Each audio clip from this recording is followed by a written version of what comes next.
বাবা শরণ, কই গেল ছেলেটা? শরণ, ও মাশাআল্লাহ, আমার বাবাটা নামাজ পড়তেছে, এই জন্যই ডাক শোনেনি। যাক, আমি একটু বসি। এই তো নামাজ প্রায় শেষ। আসসালামু আলাইকুম আব্বু। ওয়ালাইকুম আসসালাম আব্বু, এদিকে আসো। হ্যাঁ আব্বু, বলো। আব্বু, আমার কাছে একজন কিছু টাকা দিছে, এই টাকাটা আমার কাছে আমানত।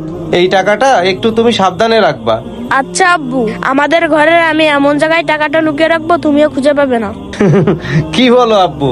এই ঘর আমার নিজ হাতে বানানো, এই ঘরের কোনাকাঞ্চি আমি সব চিনি। তারপরেও আব্বু, তোমাকে চ্যালেঞ্জ করলাম, তুমি এই টাকাটা কখনোই খুঁজে পাবে না। আচ্ছা, সে দেখা যাবে না, তুমি টাকাটা সাবধানে রেখে দাও। আচ্ছা আব্বু।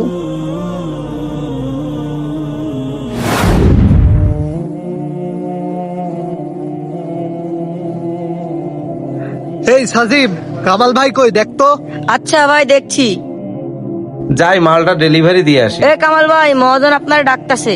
এখন আবার ডাকছে কেন? যে দেখি, চল। হ্যাঁ, আসেন। ভাই, আপনি নাকি আমারে ডাকতেছিলেন? হ্যাঁ, আমি আপনাকে ডাকছি। এক সপ্তাহ আগে আমি আপনাকে কিছু টাকা দিছিলাম না, সেই টাকাগুলো আমাকে দেন।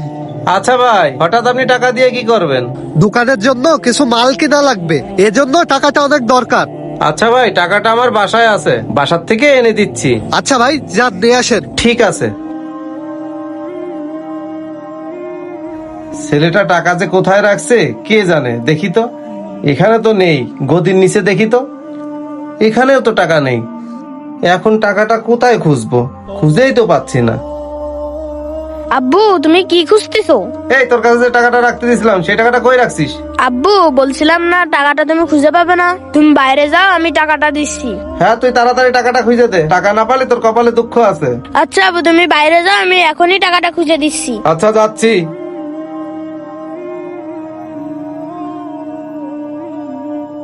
এই নাও আব্বু, তোমার টাকা।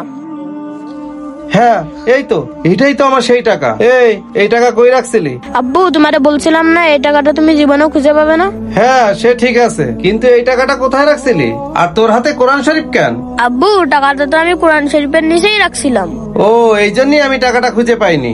হ্যাঁ আব্বু, আমি জানতাম তুমি ঘরের সব জায়গা খুঁজলেও এই কোরআন শরীফের নিচে তুমি খুঁজবা না।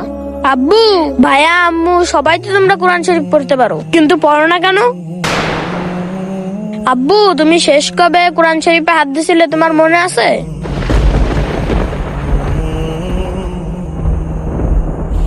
আব্বু, এই কোরআন শরীফ আল্লাহর বাণী, এটা প্রতিদিন না পড়লে ধুলো পড়ে যায়, আর কোরআন শরীফে ধুলো পড়া মানে আমাদের ইমানে ধুলো পড়া। আব্বু, আমি মনে করেছিলাম তুমি টাকা খোঁজার উদ্দেশ্য হলেও কোরআন শরীফটি ধরবে। যাই হোক আব্বু, আজকে থেকে তোমরা কোরআন শরীফটি পড়ো, না হলে কোরআন শরীফে ধুলো পড়ে যাবে। হ্যাঁ বাবা, তুই ঠিক কথা বলেছিস। কোরআন শরীফ আল্লাহ তাআলার বাণী, আমাদের সবার প্রতিদিন কোরআন তেলাওয়াত করা উচিত। আব্বু, চলো, আজান দিচ্ছে, নামাজ পড়ে আসি। হ্যাঁ বাবা, চল নামাজ পড়ে আসি। নামাজ পড়ে এসে তারপর কোরআন তেলাওয়াত করবানে, চল।